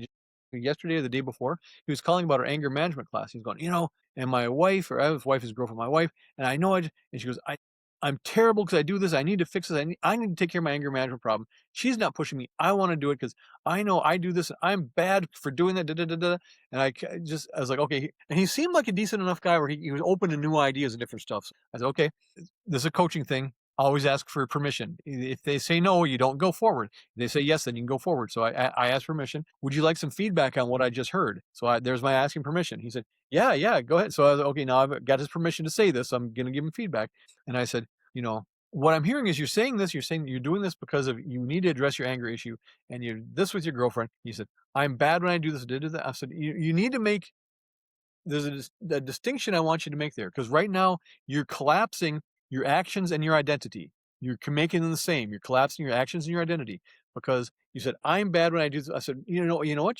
You're not bad. You're never bad. You've never been bad. You'll never be bad. He's probably going, what's this guy talking about? The things you do or say, they may be bad, but that's not who you are. You are not the things you say. And when you collapse them into your identity, then you can't get rid of it. But if you can separate the things you do and the things you say from who you are, because those are two different things. So not that, I'm a bad person. I'm a person who does bad things. Those are two different things. Now I'm separating myself from my actions. I'm not collapsing it into my identity. So he was like, oh, I never thought of it like so. Just that little conversation. He's like, that helps a lot. He's like, that never occurred to me. So he's like, because I beat myself up and I tell myself this and tell myself, yep. And men are great at beating themselves up. They can't beat up every other man, but they can always beat themselves up. So, they'll do that. And he's like, I beat myself up so much. So I'm like, give yourself a break. Recognize that you are not bad. Some of the things you say, some of the things you do, those may be bad, but that's not you. And so that was by just having that conversation. And every once in a while I have these chances to get in those conversations with people and really kind of pick some of that stuff apart and help them like that. I feel good doing that. Sometimes I'm so busy I don't have time to do that, but I really like doing that because I really felt like he got it. Said, oh, I can do that. That makes sense. I can do this. So Yeah, I want to understand your perspective as a practitioner, as a life coach. How do you stay objective in this? Like, do you sometimes develop emotional bond with these people and then they stop showing up someday? Like, how it works for you so yes, emotionally or mentally? as a life coach, there's definitely a relationship there. Uh, Yeah. is it emotional? I guess you could argue it's emotional because I do care. 'Cause, life coaching is a very caring profession, so I do care. Uh, but there's also a lot about life coaching where you learn to be um, not attached to the outcome. That's what the phrase using. Don't be attached to the outcomes. And actually, that'd be a great. I think it's a great skill for people to have too, because people they can get so attached to the outcome. I'm going to do this, and what if this? What if this goes wrong? What if they say this? What if they say that? I'm going to do this, and I'm not attached to the outcome. But I want this. I'm not attached to the outcome. It's a really useful tool to learn to be not attached to the outcome, not attached to the person. Because part of life coaching too is my coaching school, one of our cornerstones is the client is naturally creative, sourceful, and whole. They're not broken. They don't need me to fix them. They're complete as they are. They just could benefit from some coaching. So yeah, so not so I trusting if they decide to go, I'm done, this is enough for me. I may care and think they need more, but I have to trust that again, they're the expert in their life. They know what's best. If we've got a contract, I'd encourage them to fulfill their contract. But really, it's like I have to trust because if I believe I did the very best I could and gave the best that I have, and they've decided they're done, I have to trust that. And I had one client, he thought he was, I didn't, I don't know if he thought he kind of thought, he felt like there was nothing left to work on. I said, well, so he kind of thought he was done. I said, well, let's explore this. And then, so we did that, and we went on for months after that. So, because he was like, oh no, this is a good plan. And then he made some huge changes in his life, and changes in his life that really honored who he was as a man from dreams that he had as a child, the stuff that was still values of him today that he didn't get to honor as much as he is now. And now he's honoring this part of his life or as part of himself so much more because he continued on with that. So, but it's really learning to not be attached to the outcome is huge because, you know, when we're banking on, and I run into that too, being disappointed in someone. When you're disappointed in someone, you've got an attachment. There's an outcome there that you're attached to. You expected something of them and they didn't live up to it. And there's a good chance you didn't even tell them what your expectation was. So learning to be not attached to that outcome is a really important tool. It's one that I use and I try to encourage people to use too, is not be attached to that outcomes. So I'm just curious to if you, I mean, I don't know if you want to share this. What is the completion rate of these programs? Yes. So as a support group, there's no completion rate at all because there's no start, there's no end. They just kind of ongoing. And some people start and they'll stay for years, and some people will stay for various lengths of time. Now the anger management class. So let's say an ideal anger management class has 12 guys in it.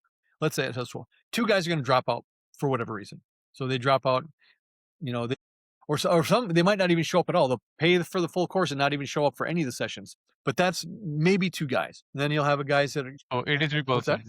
So 83% success rate. That's pretty good. Completion rate. That's a completion because still they can go through the class and still not graduate because they're allowed two misses. If they have more than two Mm, misses, they don't graduate. And then they can have they can still because we've had some guys who are court ordered, and this happens extremely rarely, like almost never. But so we had a guy who was court ordered to complete the class. So he came in, he sat down, crossed his arms. I'm going to be here every night for 12 weeks for 2 hours a night.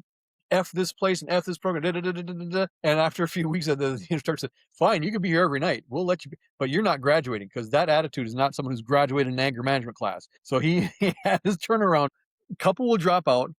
So maybe two, maybe three, maybe two might not graduate, two or three. And then as far as the graduation rate, I'd say at least half of the guys graduate. I'd say at least half graduate. And the thing is, I say about our anger mm, management classes, it's a very, very, very easy class to pass. It's also a very, very, very easy class to not pass. And it's all up to the participant. If they want to pass it, they'll pass. If they don't want, if they, because we're not asking them to go down to the library, write this big thesis or term paper, do all this research. Da, da, da, da. You're having discussions. You're talking about tools. You're going back to your life and you're trying the tools. You're coming back and talking about what happened. You're sharing this. You're sharing that. You're being supportive of each other. You're giving an honest effort. You can go through the class and be terrible at anger management and you can still graduate with a certificate. If you're doing the best you can do, and we can see you're doing the best and you're trying, and even if you're falling flat on your face, people don't fall flat on their face, but they usually do pretty well. But if they're making the best efforts and they're showing up and they're participating, they're doing the work, answering questions, being supportive, and they're sharing, they're going to pass. So really, guys that don't complete or don't pass, I'd say almost 99% of the time, it's on them. It's not anything that we did or we could have avoided. It's on them. People that want to pass, they will because it's easy to do, but you got to participate. You got to really want to do it. You have to want to do the work. So, and there are most of the guys do. interesting. Like people, like the guy that you just talked about who was court ordered to attend, but he was just sitting like this, no interest. And you didn't graduate that person, right? I don't know So, if he did or not, but at the rate he was going, he wasn't going to. I don't know if he eventually did or not, but he yeah. wasn't going to at that point. So So is there ever a threat of violence? Like you feel like they may attack you or something like that because they're not graduating and, it's court mandated, right? yeah, so yeah, that'd be really bad if they attacked us for not graduating. They're court mandated because we're gonna have to tell the court, well, here's why they didn't graduate because they attacked the instructor. And I'm not aware we've ever had that happen. It seems like we've had. I don't know the story. It seems like I heard one story about someone getting really upset and aggressive in an anger management class, but that's extremely rare. So guys that are there who are court ordered, they have to be there and they want to get through it. They want it because they don't want to go again. And they want and then the guys that are there for other reasons usually have reasons why they want to be there and they want to get something out of it. Like I said, I took the class, probably it was more than 10 years, 10, 12, 14 years ago. I walked in, I didn't even get into the room. I was in the doorway of the room and I was kind of hesitant. So like, do I want to be in a room for 12 weeks, but with a bunch of angry guys? I didn't, didn't like the idea of that. And I'm just standing in the doorway. This other guy comes in, he gets in the doorway. So we're like face to face. He starts yelling into the room. Where's the parking lot? Is there a parking lot? Is my car going to get towed? I'm parked. What's this? So he's like screaming. I'm like almost face to face. And I'm like, what the, and we're going to be doing this for 12 weeks. I'm like, I don't know if this is good, because I wasn't one who was expressive with their anger. I was more repressive with my anger. So we work with both. The focus is mostly for expressive anger, but we do address repressive anger. I was more a repressive anger person. And I was like, what the? Am I going to have to put up with it? And then, but by, class 2 or 3, I was going, okay, everybody's kind of cool. And that guy turned out to be cool too. Class 4 and 5, 6, I was like feeling like I really fit in. I was enjoying it. And by class 7 or 8, I'd leave the class and go, my stomach is really hurting. Why is my stomach hurting? I realized my stomach was hurting because I was laughing so hard during class. We laughed so much in class. You go, anger management, you laugh in anger management class. I don't know about any of the other classes. I know in our class, we laughed a lot. So by the time we got to like week 11 or 12, I was like, I don't want this class to end because I was having so much fun. It was really the highlight of my week. I was really enjoying it. I didn't mind my stomach hurting. And, that one guy who's yelling at the first day, because we'd go around, we'd talk about stuff in our week, and he'd be talking, and I did this, and we'd all start laughing before he'd even get to the point because we know where he's going because we've heard this from him before.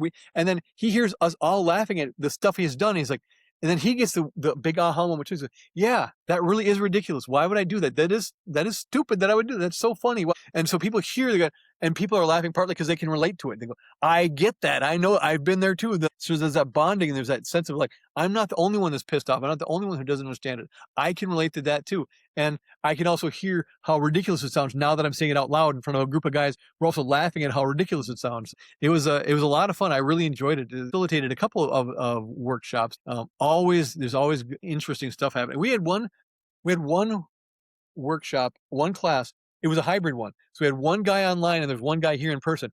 How did it go? One guy in person got really pissed at the guy online. They started arguing back and forth. So they're not even in the same room. They're arguing back and forth. And we tried to like get him to stop and stop escalating. We're kind of like, okay, let him go for a minute or two. So they went at it for a minute or two. And finally the instructor had to say, look, you guys got to stop or we're kicking you both out, but stop. You've said your piece. We got it.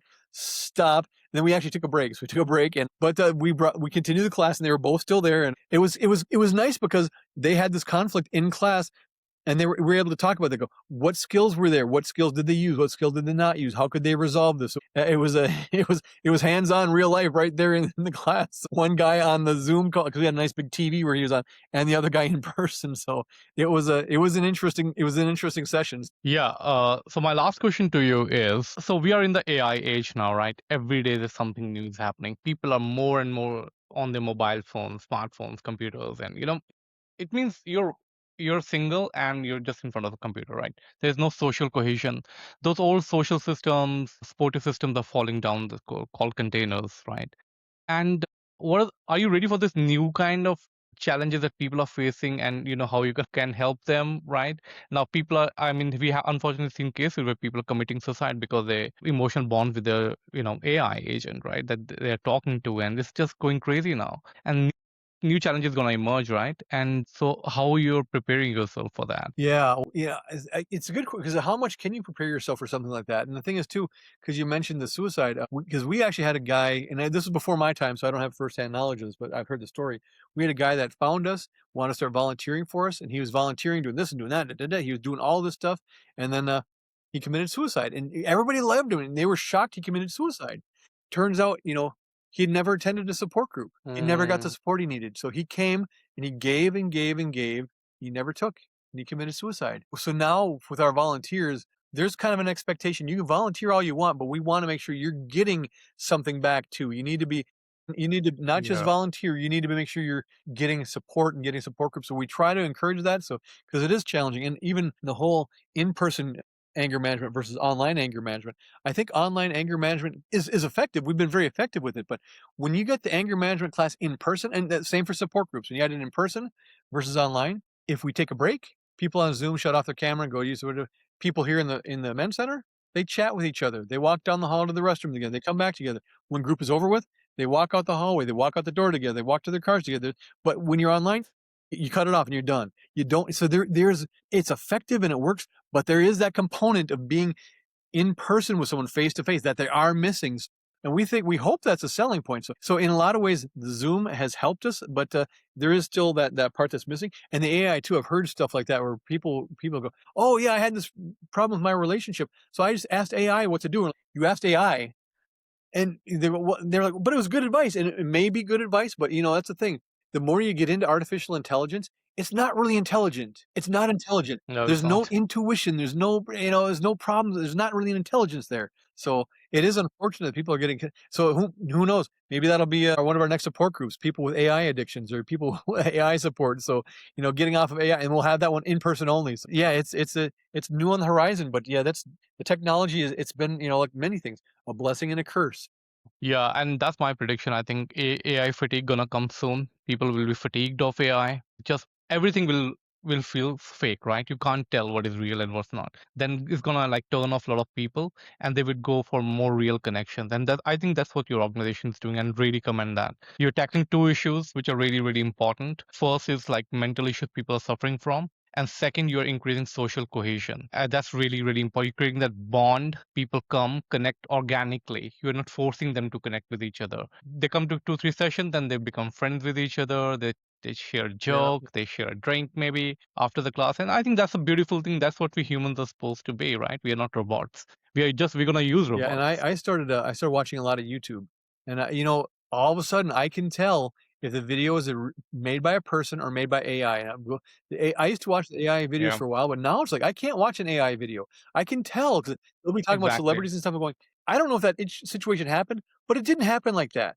They'll be talking not even celebrities, they'll be telling another story, I'm going, "That's not reality, that's not real." It might sound good in a novel, it might sound good in a book, it might sound good as creative writing, but that did not really happen. So I'm like, I can't watch AI created videos anymore because it's not a real person behind it. But yeah, so it does get very obvious, and there's a different feel to it, and it's not creative, and it's not human, which kind of goes out.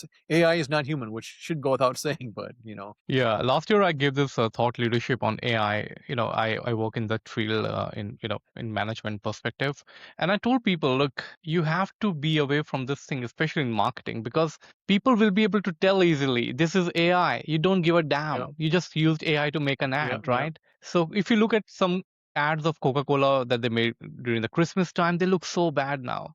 Like that all effort right, was like right, yeah, wasted, right? Looks terrible. So you actually missed a chance to connect with people. That's what marketing does. Marketing is not about selling, it's about connecting.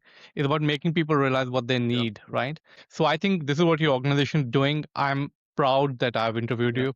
Yeah, actually, I hope one more we get to on that talk line though, too, on again. that line, for my own website, for my own business, I put into AI to write up some of my stuff, and I took it on, "This is good, I like the ideas, but that doesn't sound like me." I even told it, I put a bunch of my writings that sound like me, and so I just tweaked it a lot. I'm gonna go, "Now it sounds like me." It's got a lot of good stuff, but now at least sounds like me. So, yeah, if I went straight from AI into the thing, I'm sure people would notice it because it's not me. It didn't sound like me until I tweaked it to make it more me, so Absolutely, 100%. So before we end this, do you want to promote your socials and where people can connect with you, your website? yes, You can so our talk about website is that. www.tcmc.org, and, Our y and we don't have I think we just started a YouTube channel. Someone just started it, and I'm not sure what it is. Instagram, let me Wonderful. pull up our Instagram real quick. Instagram. Well, we're on Facebook.com. I can give you the Facebook real quick, but our Instagram is, Instagram.com/TCMC Office Manager, and our Facebook is, I Hmm. don't get over the Facebook one, no. Bastards, like, what? Jeez, listen to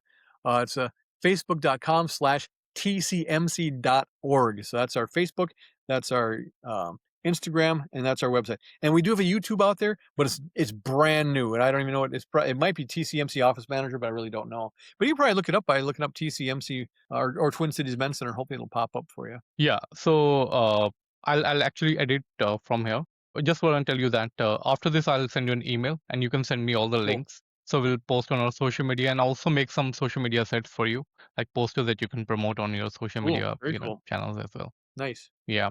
So just want to thank you for your time. Really appreciate that. I mean, you spoke candidly, and I really appreciate. I think this is the way. This is the only way to be a human being, right? Right, right, Just yeah, being yep, yourself. for sure. Absolutely. Okay, Tom. Thank Yep, you. sounds good. Take care, man. We'll be in touch. See ya. Bye. Bye.